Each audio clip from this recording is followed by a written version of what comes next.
नमो अरिहन्ताणं नमो सिद्धाणं नमो आयरीयाणं नमो वज्रायाणं नमो लोय सर्वसाहुणम् एष सुरासुरमनुषं वन्दितं दोदघायिकं मलं प्रणमामि वर्धमानं तीर्थं धम्मस्य कर्तारम्।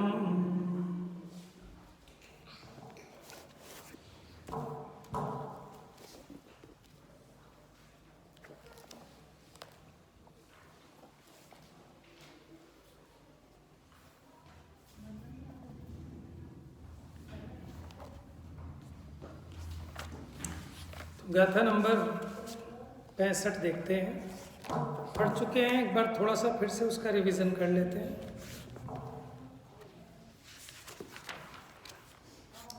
Page number 113।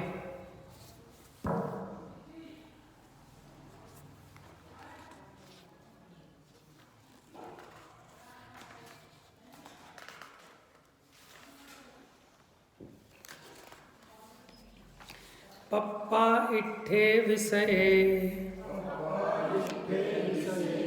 फासे हि समस्सिदे सहावेण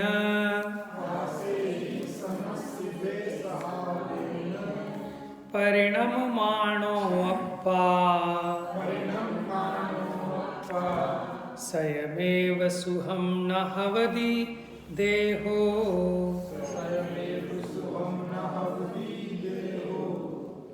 इंद्रिय समाश्रित इष्ट विषयो पामिने निज भावति जीव प्रणमतो स्वयमेव सुख रूप। यानी यहाँ सुखी होने का मंत्र दे दिया, वैराग्य होने का मंत्र दे दिया कि ये जीव उस विषय में क्यों लगता था कि इसको लगता था कि उस विषय में से सुख आता है। तो यह बता रहे हैं कि उस विषय में से सुख नहीं आता। जो इंद्रिय सुख है वो भी इंद्रिय जनित नहीं है, वो भी आत्मजनित है। समझ में? देखो, आपने जैसे मिर्ची खाई, ठीक है, मिर्ची इसलिए क्योंकि उसका स्वाद सबको अच्छे से तीखा ख्याल में आता है, बहुत तेज, ठीक है। तो ये जो आपको तीखेपने का ज्ञान हुआ, ये जो स्वाद हुआ, मिर्ची की तिखास आत्मा में आई कि नहीं आई? मिर्ची की तिखास नहीं आई, तो काहे की आई? ज्ञान की। तो जो मेरे को तिखास का अनुभव हुआ वो मिर्ची की नहीं है, वो मेरे ज्ञान जन्य है। लेकिन मुझे क्या लगता है कि मिर्ची की तिखास मुझ में आ गई, वो तो निमित्त मात्र है। लेकिन उस तिखास संबंधी जो ज्ञान हुआ वो मिर्ची में से नहीं आता, वो अपने में से आता है।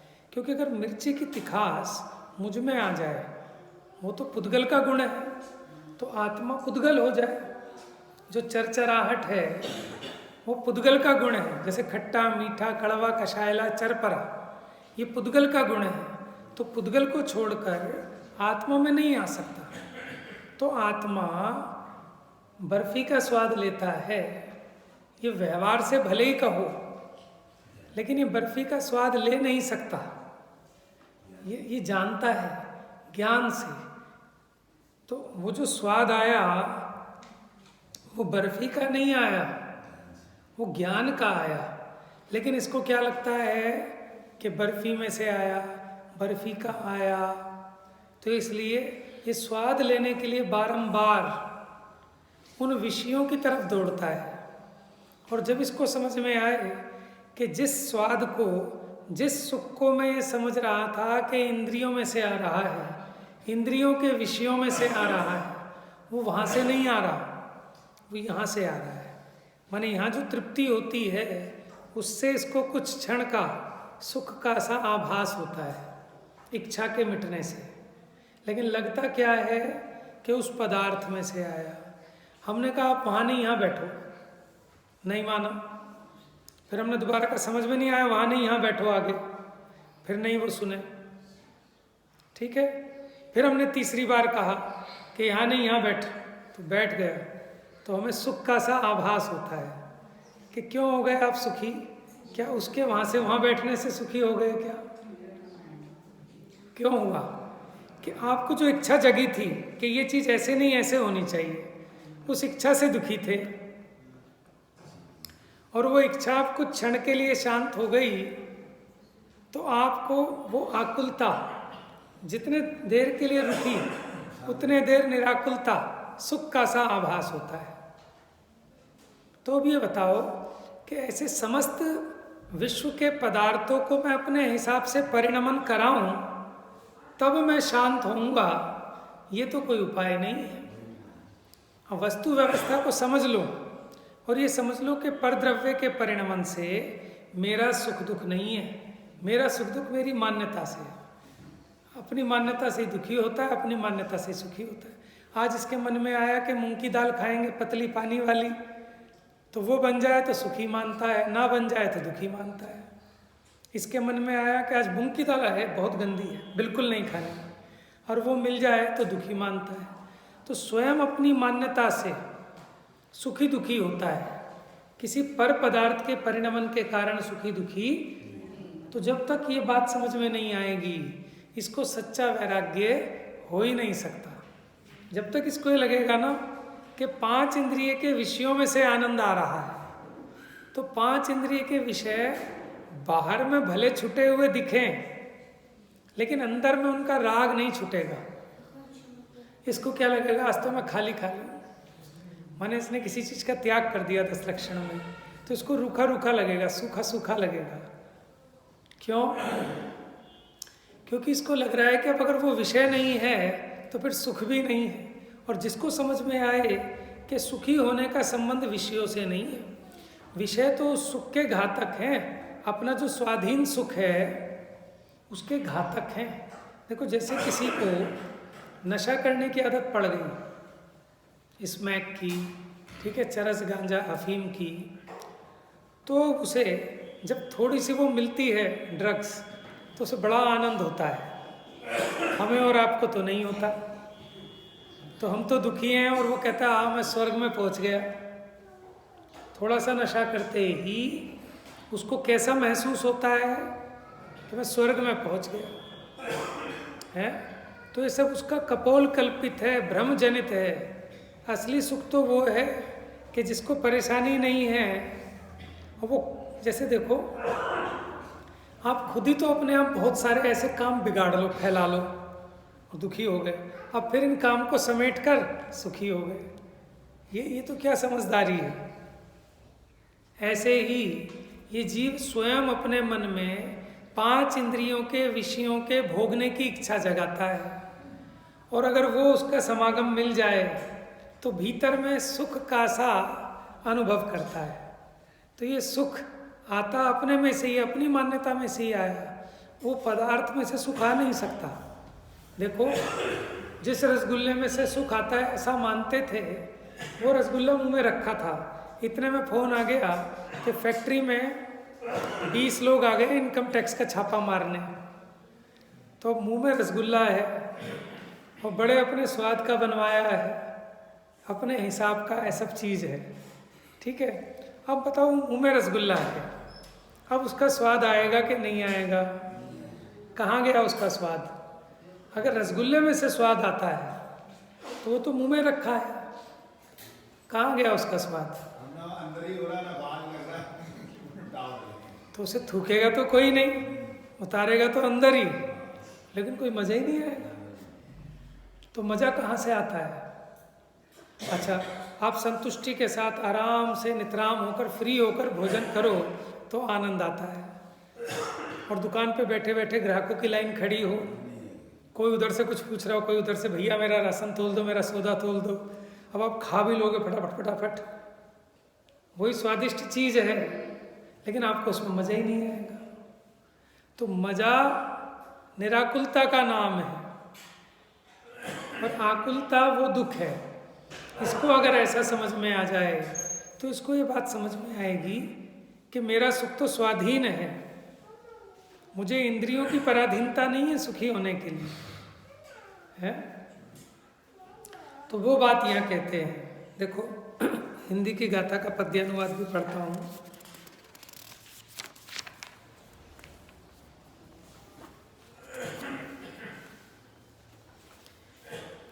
इंद्रिय विषय को प्राप्त कर यह जीव स्वयं स्वभाव से, सुख रूप हो पर देह तो सुख रूप होती ही नहीं।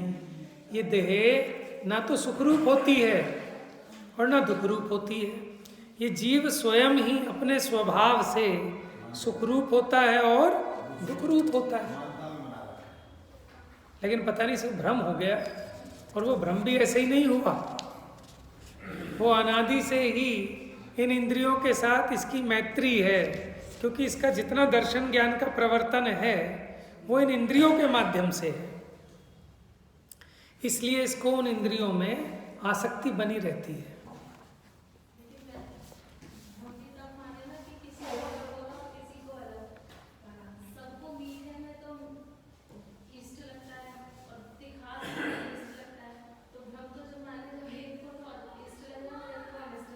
है ना, सबको कहाँ लग रहा है। देखो एक बच्चा बिल्कुल मीठा खा के राजी नहीं होता और एक बच्चा मीठा छोड़ता नहीं है। एक को दूध पिलाओ वो कहता है क्या जहर पिला रहे हो। एक दूध के बिना चलता नहीं है। अभी मीठा अच्छा लग रहा फिर खराब लगने लगता है। मीठा मीठा फिर वो दूसरा सा सही लगता है। हमारे को खुद ही बदलता रहता है मामला, खुद भी तो बदलता है मामला। हाँ, अभी तो अच्छा लग रहा अभी आप ऐसा कह सकते हो जैसे सोना धन ये तो सबको ही अच्छा लगता है कि नहीं, ऐसा नहीं है। जो विरागी हैं, ज्ञानी हैं, समझदार हैं, उनको तो नहीं अच्छा लगता। उन्हें तो ऐसा लगता है जैसे छोटे छोटे बच्चे छोटे छोटे कागज के टुकड़े जोड़ते हैं और उसका एक कोई छीन ले तो रोते हैं। नहीं, धन भी अच्छा लगता है लेकिन सर्वथा भी अच्छा नहीं लगता। हाँ, कई बार कोई गलत रास्ते से आ रहा है या कुछ आ रहा है तो उसको हम भी छोड़ देते, नहीं छोड़ देते। वही है ना कि अपवाद भी हैं। और फिर वो कह रहे हो कि सबको एक जैसे लग रहे हैं, तो ये सारे के सारे तो अज्ञानी हैं। और सोना भी जो है ना, कोई चीज अच्छी नहीं लग रही सोने की, ये वाली अच्छी नहीं लग रही, ये अच्छी लग रही है, ये अच्छी लग रही है, तो ऐसा नहीं कि सोना तो भी कंपैरिजन ज्ञानी और अज्ञानी के बीच का है। अज्ञानी अज्ञानी में क्या कंपेयर करोगे। उन्हें तो सबको पांच इंद्रिय के विषय सुहावने लग रहे हैं। जैसे ज्वर के चढ़े रुचि रुचि नीम चबाए, जो भुजंग के डसे रुचि रुचि नीम चबाए। जिसके ज्वर रोग हुआ उसको मधुर मीठा दूध भी कड़वा लगता है। तो सारे के सारे बुखार के रोगियों को कहता देख लो इसको भी कड़वा लग रहा है। मैं कोई झूठ थोड़ी बोल रहा हूँ, इससे पूछ लो कि हाँ जी ये भी कड़वा लग रहा है, मुझे भी, तुझे भी, इसे भी, इसे भी। तो सारे के सारे तो ज्वर के रोगी हैं। अब ज्ञानी को लाओ जिसके ज्वर नहीं है, जिसका मोह रूपी जहर उतर गया है, उससे पूछो। वो कहते हैं भोग बुरे भवरोग बढ़ावे, बैरी हैं जग जी के, है ना। ऐसा है ना, हम समागम भी तो उन्हीं का करते हैं कि जो हमारे जैसे हैं। हमें अच्छे भी वही लगते हैं कि जो हमारे जैसे हैं, वो है ना। तो दिन को अगर रात कहे तो रात कहूँगा, हमें भी वही अच्छे लगते हैं। कि अगर मैं कहूँ ये अच्छा है तो ये सब कहें अच्छे हैं, तब तो ये मेरे हितैषी हैं। और मैं कहूँ ये अच्छा और ये कहें बुरा तो ये मेरे दुश्मन। देखो ये अज्ञानी जीव को ज्ञानी दुश्मन लगते हैं। भले ही वो बाहर में लिहाज के कारण नहीं कहता, लेकिन अंदर में इसको तो इंद्रिय के भोग लगते हैं परम इष्ट। और वो इनको बताते हैं हे, समझ में आया। ये तो कहता है जोड़ो और वो कहते हैं छोड़ो, तो कहाँ से मेल मिलेगा। इसलिए बच के भागता है ज्ञानियों से कि कहीं इनकी नजर ना पड़ जाए। क्यों कि थोड़ा सा ये जो धूल मैल है कहीं उतर ना जाए। इतनी मुश्किल से लपेटा है इतना मैल और धूल, है ना। तो ये अपने जैसों को ढूंढता है। अज्ञानियों का ही इसको पसंद आता है, क्योंकि ज्ञानी मिलेंगे तो विषय भोगों में बाधा पड़ेगी, वो टोका टाकी करेंगे। अरे भैया कहाँ नरक में जाने की तैयारी कर रहे हो भैया, तो ऐसे को क्यों जोड़ेगा? समझ में आया? जहां मिले चार कसाई एक संत की क्या ठहराई। तो वो चार कहते हैं देखो बहुमत सत्य है, ये झूठ बोल रहे हैं, देखो दुनिया तो ये कह रही है। तो सत्य का निर्णय संख्या से नहीं होता।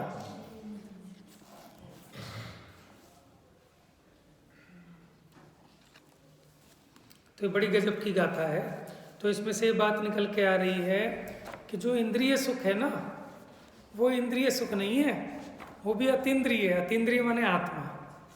आत्मा होता है सुख रूप, इंद्रिय भोग के काल में भी इंद्रियां नहीं होती, लेकिन उसके बावजूद भी वो सुख सच्चा सुख नहीं है। क्यों? क्योंकि वो पराधीन है, विषम है, बाधा सहित है, विच्छिन्न है, बंध का कारण है, भोगते समय भी आकुलता है, आगे भी भविष्य में कर्म बंध का कारण है। इसलिए ये इंद्रिय सुख सुख नहीं दुख है, वो सिद्ध करेंगे इसमें। तो पप्पा इट्ठे विषय, प्राप्त करके इष्ट विषयों को, फासे ही, फास मैंने क्या बताया था कल? स्पर्शन आदि। तो स्पर्शन आदि जो पांच इंद्रियां हैं, समसिदे सहावेण, इनके आश्रय से, सहावेण माने स्वभाव से ही, परिणम माणो अप्पा, के आत्मा ही परिणमित होता है। किस रूप? सुख रूप। कोई इंद्रिय स्वयमेव स्वयमेव सुहम यानी सुख रूप, न हवदी देहो, लेकिन देह, ये देह सुख रूप नहीं होती। ऐसे बढ़िया एसी चला तो मजा आ गया, तो देह सुख का अनुभव कर रही है कि आत्मा ठंड हो रही है, आपने एक हीटर लगा लिया, तो ये देह सुखी नहीं होती, ये आत्मा ही सुख और दुख रूप परिणमित होता है।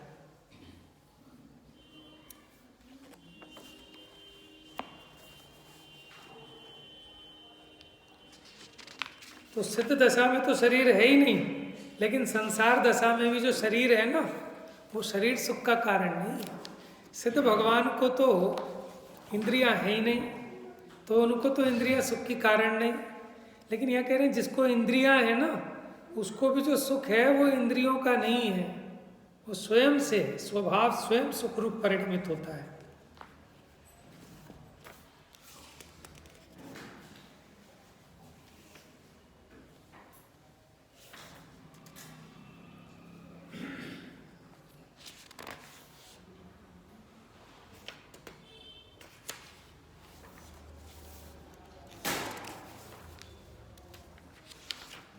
देखो वृंदावन दास जी का एक छंद पढ़ते हैं।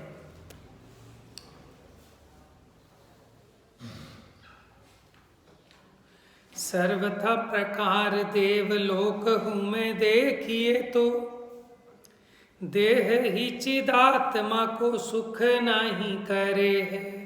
क्या आप देवलोक में भी देख लो, ये देह उस आत्मा को सुखी नहीं करता। यद्यपि सुरग उत्कृष्ट भोग उत्तम हो, के स्वर्ग में उत्तम देह है, उत्तम भोग है। वैक्रियक काय सर्व पुण्य जोग भरे है, कि वैक्रियक काय है, पुण्य का योग है। ताहा विषयनी के विवश भयो जीव आप, कि वहाँ अपने आप से ये जीव विषयों के वश हो रहा है। आप ही सुखा सुखादि भावन आदरे है, और स्वयं ही सुखा सुख भाव रूप परिणमित होता है, यानी अपने आप ही विषयों के अधीन होता है, अपने आप ही सुखा सुख रूप यानी सुख और दुख रूप परिणमित होता है। ज्ञायक स्वभाव चिदानंद कंद ही में वृंद, उनका नाम है ना वृंदावन। वृंद का मतलब समूह भी होता है, गण भी होता है। ज्ञायक स्वभाव चिदानंद कंद ही में वृंद, ताते चिदानंद दो दशाप धरे हैं। कि भगवान को कह रहे हैं, भगवान इसीलिए आपने चिदानंद दशा को धारण किया है।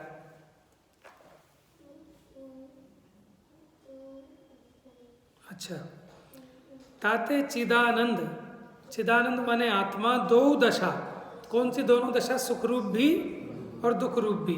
आप माने आप अपने लिए भी आता है, अपने आप धरे, यानी ये चेतन ही स्वयं सुख और दुख रूप परिणमित होता है। ये देह सुख दुख रूप परिणमित नहीं होती, ये इंद्रियां सुख दुख रूप परिणमित नहीं होती। तो फिर इंद्रियों की गुलामी क्यों? बात ये इससे निष्कर्ष निकालना है, इसलिए इंद्रियों की गुलामी करना व्यर्थ है। और इन इंद्रियों के बिना हम सच्चे सुखी हो सकते हैं।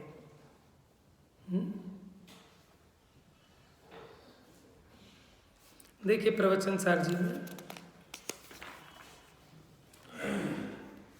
भावार्थ, पेज नंबर 114। सशरीर अवस्था में भी आत्मा ही सुखरूप परिणति में परिणमन करता है। माने जब ये शरीर सहित है, इंद्रियों सहित है, संसार दशा में है, तब भी इंद्रियां सुखरूप होती हैं कि आत्मा सुखरूप होता है। इसलिए सशरीर अवस्था में भी सुख का निश्चय कारण आत्मा ही है। अर्थात इंद्रिय सुख का भी वास्तविक कारण, क्या कह रहे हैं? इंद्रिय सुख का भी वास्तविक कारण आत्मा का ही ऐसा स्वभाव है, क्योंकि आत्मा उस रूप स्वयं परिणमित होता है।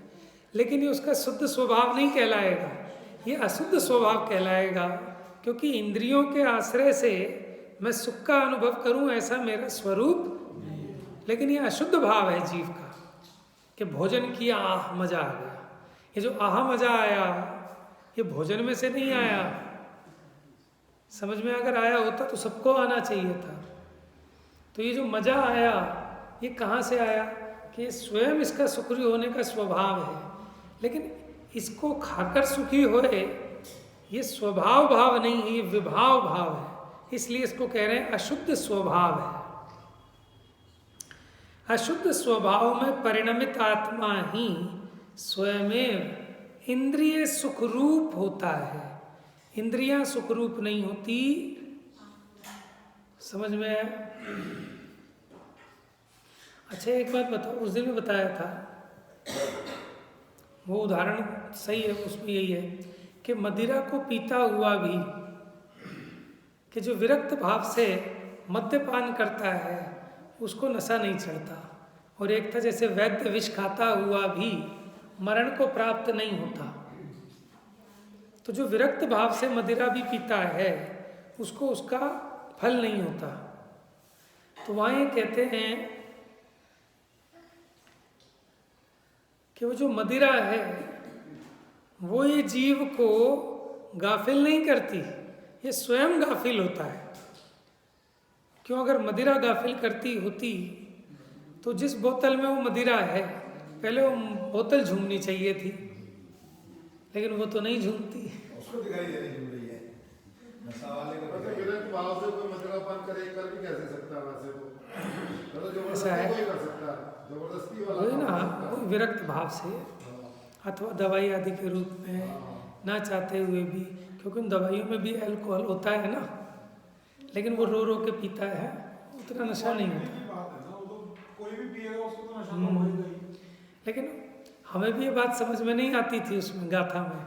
वो एक गाथा है कि विरक्त भाव से मद्यपान करता हुआ भी वो उसके फल को प्राप्त नहीं होता, मतलब उसे नशा नहीं चढ़ता।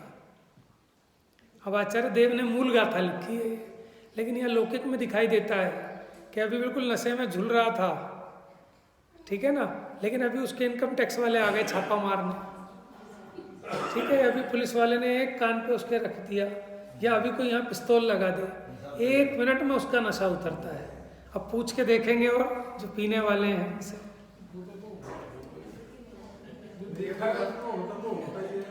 वैसे तो खैर ऐसा नजर आता है, साक्षात दिखते जैसे पकड़ लेता है वो पुलिस वाला, हाँ वो ड्राइविंग वाले को भी पकड़ लेता है। आजकल वो चेकिंग चेकिंग करते हैं, हाँ मुंह में लगा के चेकिंग करते हैं तो पकड़ लेते हैं, वो नशा तो उतर जाता है, ये बात तो सही है पकड़ने और में। फिर वो कहते हैं कि सारे यार आज की तो बोतल खराब हो गई। हाँ क्यों? कि जो नशा आना था वो नशा ही नहीं आया। कोई टेंशन हो कुछ हो तो मज़ा नहीं आता। अब आप बताओ, भोजन खा के भी तो एक नशा आता है कि नहीं आता? हाँ तो बिल्कुल होता है। तभी तो आदमी झूमता है, फिर उसको नींद आने लगती है वहीं बैठे बैठे। कब आता है लेकिन वो, कि जब उसमें आसक्त होकर उस भोजन को करता है, और उसी भोजन को जब विरक्त भाव से करे, आकुलता में करे। पहले दवाई भी लेते हैं तो झूम तो वैसे दवाइयों से भी जाते हैं, नशा तो दवाइयों से भी चढ़ जाता है नहीं चढ़ जाता, वो तो विरक्त भाव से लेते हैं उसमें तो आसक्ति नहीं है, लेकिन सही है। झूम तो जाते ही है दिमाग को। दवाइयों का तो सबको अनुभव होगा। लेकिन देखो, अब आप थोड़ा सा ये भी समझना, अब जो मैं कह रहा हूँ उस अपेक्षा समझो, नशे का मतलब क्या है? कि अभी जब मैंने भोजन के नशे की बात की, गाफिल बना के मतलब उसमें एक डूब जाना, मत हो जाना, मत गाफिल, अब और कुछ नहीं सोचता, बस मजा आ गया फुल। तो जो विरक्त है, हाँ तन्मय होना उसमें एकदम, तो वो उस तरह से उसको मजा नहीं आता। इसी को वो कहता है कि नशा नहीं चढ़ा। हाँ भी रास्ते में देख रहे थे ना आते हुए, नशे में जरा कर रहा था, कह रहा जी थोड़ी देर और रुक जाओ यहीं पर। मतलब नशे की बात अलग होती है, जो नशे में होता है उसकी हरकतें, तो हर आदमी नशे में है। हरकतें भी अलग देखो, हैं। किसी को माने दौलत का नशा है, किसी को रूप का नशा है, किसी को बुद्धि का नशा है, किसी को अपने खानदान का नशा है। या उसको तो मद कह सकते हो, मद, मदी तो है, मदिरा उससे ही तो बना है। मदिरा।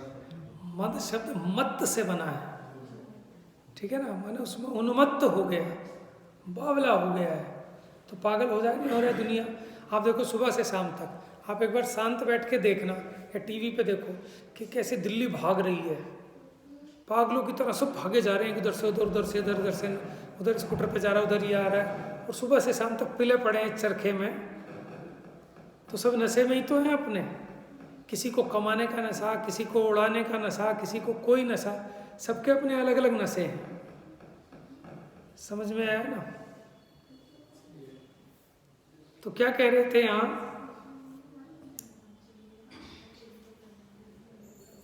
हाँ, अशुद्ध स्वभाव में परिणमित आत्मा ही स्वयमेव इंद्रिय सुख रूप होता है, उसमें शरीर कारण नहीं है। क्योंकि सुखरूप परिणति और शरीर सर्वथा भिन्न होने के कारण सुख और शरीर में निश्चय से किंचित मात्र भी कार्य कारणता नहीं है। कदाचित निमित्त नैमित्तिक संबंध कह सकते हो, लेकिन वो भी कब? कि जब भीतर के अपने परिणाम, उपयोग, स्थिरता, निराकुलता हो, तब वो जो बाहर में इंद्रिय का भोग है, तब इसको शांतिदायक नजर आता है। इसीलिए माने जो 5 इंद्रिय के भोग है ना, अज्ञानी उसका भी आनंद नहीं ले सकता, क्योंकि जो खाता है उस खाने का मजा नहीं लेता, वो दूसरा और खींचने के चक्कर में रहता है। कि वो जैसे मुंह में एक लड्डू डाला, उसका आनंद नहीं लेता कि वो दूसरा लड्डू और खींच लूँ, तीसरा और लड्डू और खींच लूँ।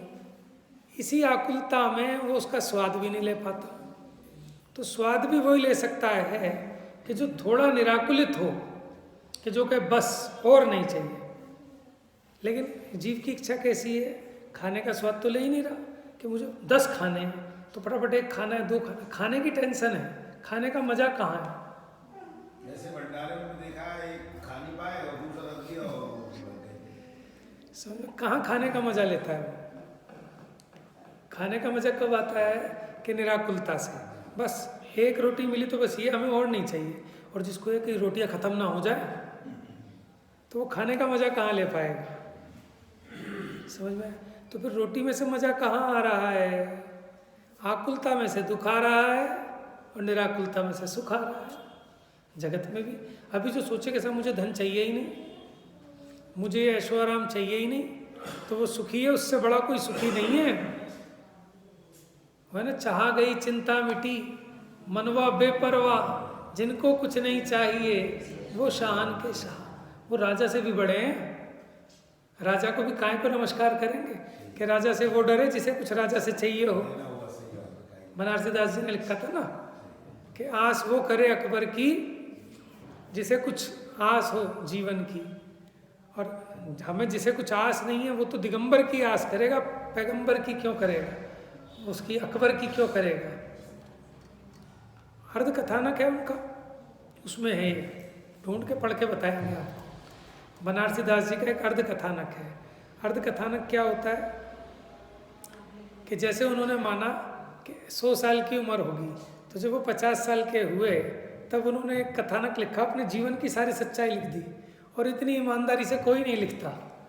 अपने जो दोस्त थे, अपनी जो कमियां थी वो सब बता दी। तो वो सबसे अच्छी ऑटोबायोग्राफी है।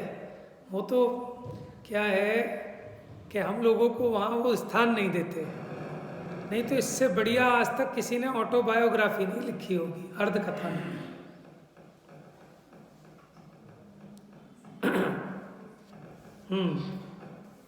क्योंकि सुखरूप परिणति और शरीर सर्वथा भिन्न होने के कारण, देखो सुखरूप परिणति किसकी, आत्मा की, और शरीर आत्मा से भिन्न है। भिन्न का मतलब क्षेत्र की अपेक्षा भिन्न नहीं, स्वरूप से भिन्न है, पुद्गल है, मैं चेतन हूं। तो इसलिए सुख और शरीर में निश्चय से किंचित मात्र भी कार्य कारण बना। अच्छा ईमानदारी से सोचो कि मैं कब सुखी हो जाऊंगा, बताओ अपने दिमाग में क्या इमेजिनेशन है, क्या लिस्ट है हमारे दिमाग में, सुखी होने की परिभाषा क्या है। आप देख लो ईमानदारी से क्या लिस्ट निकल के आएगी कि एक बिहारों में बहुत बड़ा बंगला हो, चलो कोई ज़्यादा समझदार होगा, बिहारों में ना हो, कि देहरादून में हो जहाँ पोल्यूशन नहीं है, बड़ी गाड़ी हो, बढ़िया कपड़े हो, ठीक है, बढ़िया सेहत हो, बढ़िया भोजन हो, बढ़िया नौकर चाकर हो। सुखी होने के नाम पे और क्या मांगता है जी। तो इसका मतलब जिनके पास ये चीज़ें हैं वो सुखी होने चाहिए, जिनके पास ये चीज़ें हैं वो सुखी होने चाहिए ना। लेकिन उनका संग करके देख लो, आप अगले दिन हाथ जोड़ लोगे कि इनसे बढ़िया तो हम हैं। समझ में आया कि जिन लोगों ने नज़दीकी की होगी उन्हें पता होगा कि जिन्हें हम दूर से समझते थे कि बहुत सुखी हैं, कि वो कितने महादुखी हैं। क्यों? कि जिसको ज़्यादा तृष्णा वो ज़्यादा दुखी, जिसको कम तृष्णा वो कम दुखी, और जिसको तृष्णा ही नहीं है वो महासुखी।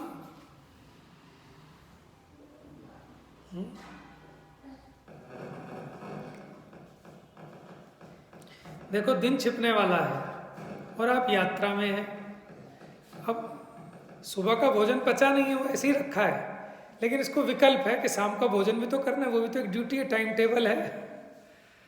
तो वो विकल्प के कारण ही दुखी होता है। अब जिसके जितनी तृष्णा है, जिसके जितना तीव्र विकल्प है, वो उतना ज़्यादा दुखी है। लेकिन किसी एक व्यक्ति ने नियम ले लिया कि मुझे भोजन ही नहीं करना, अब वो सुखी है, क्योंकि उसको तृष्णा ही नहीं है कि टाइम पे पहुँचे चाहे लेट पहुँचे, चाहे मीठा बना हो चाहे कड़वा बना हो, उसे विकल्प ही नहीं है तो दुखी नहीं है। तो दुख का कारण अपने ही स्वयं उठाए हुए विकल्प है। ऐसी जो जीव दुखी है ना जगत में, अपने आप से हमने कोई इच्छा लगा ली, अपने आप से कोई विकल्प कर लिया कि हमारा मकान इतना नहीं इतना होना चाहिए, तो बस अब दुख चालू हो गया। अब तू इस इच्छा का विकल्प छोड़ दे कि अरे ये तो जो इतना है ना ये भी छोड़ के जाना है, तो उसे कोई दुखी करके दिखाओ। ये जो कपड़े हैं ये भी फालतू हैं, अगर 2 जोड़ी कपड़े हैं तो वो भी फालतू हैं, क्योंकि ये भी छोड़ने हैं, तो उसे दुखी करके दिखाए कोई। और जिसे 100 जोड़ी भी कम दिखते हैं कि दिन तो 365 होते हैं, मेरे पे तो 100 जोड़ी कपड़े हैं, साल में 365 दिन होते हैं, लेकिन मेरे पास तो 100 जोड़ी हैं, तो वो भी दुखी हैं जीव। 100 जोड़ी चप्पलें हैं, वो भी दुखी हैं। समझ में आया? तो इन सामग्री से, इंद्रियों से सुख दुख का कोई संबंध नहीं है। अज्ञानी जीव को लगता है यही उसके मिथ्यात्व है। तो ये जो आचार्य देव बात समझा रहे हैं, ये बात समझ में आ जाए तो इसका मोह फीका पड़े, उतर जाए। अब इसी बात को आगे दृढ़ करेंगे। अच्छा, 66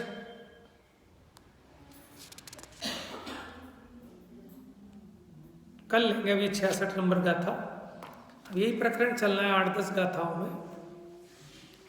जा वाणी के ज्ञान से सूझे लोक